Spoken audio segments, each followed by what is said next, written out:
Talking Education for Action.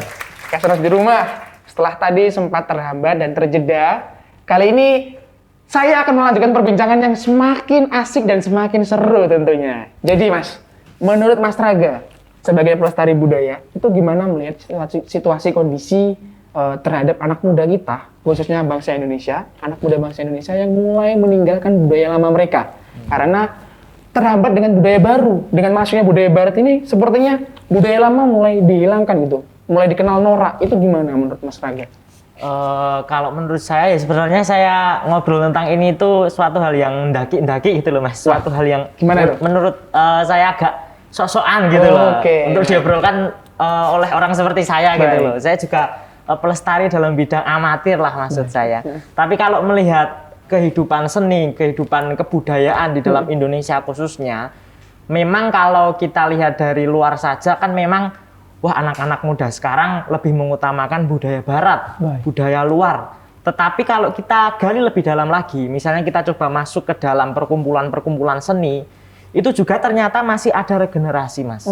Artinya kan seperti yang sekarang ini, yang patah tumbuh, yang hilang berganti. Nah, seperti itu. Istilah ya, artinya masih ada regenerasi. Jadi anak-anak muda sekarang ini khususnya masih banyak juga yang suka dengan kebudayaan Jawa, sastra Jawa maupun kesenian Jawa.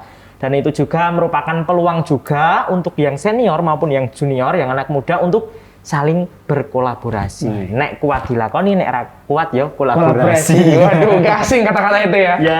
Asing bener ya. Nah, Mas Raga, sebenarnya itu di luar sana ya, sudah semakin banyak konten kreator yang mulai speak up tentang budaya Jawa. Terlebih konten-konten Jawa nih.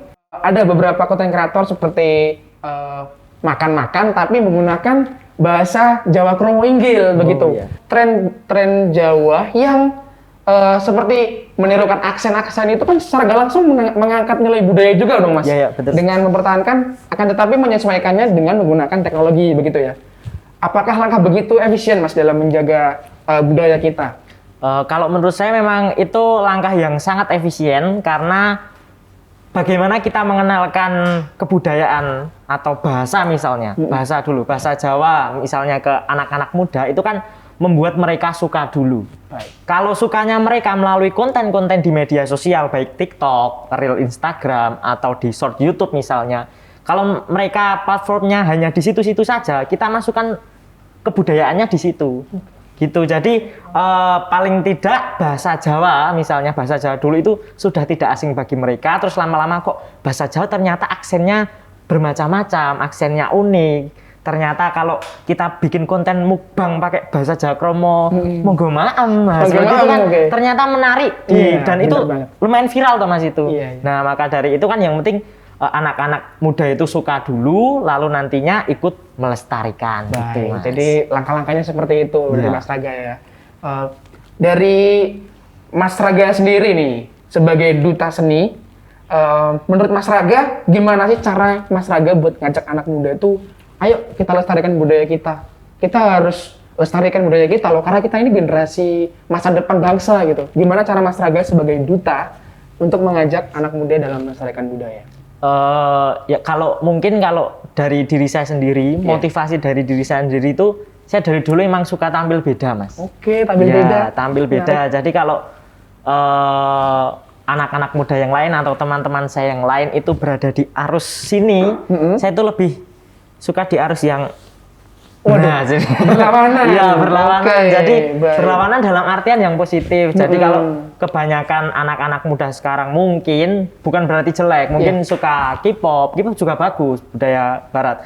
Lalu juga banyak lagu-lagu Inggris, tetapi kok saya mah suka lagu-lagu Jawa gitu. Nah, mungkin ditanamkan dalam diri kita dulu bahwa berani tampil beda itu baik. Jangan malu untuk berani tampil beda. Bagus banget, itu kayak harus diterapkan dan ditanamkan di dalam diri kita ya. Jadi berawal dari situ kita bisa melestarikan budaya dengan cara seperti itu, begitu Mas ya.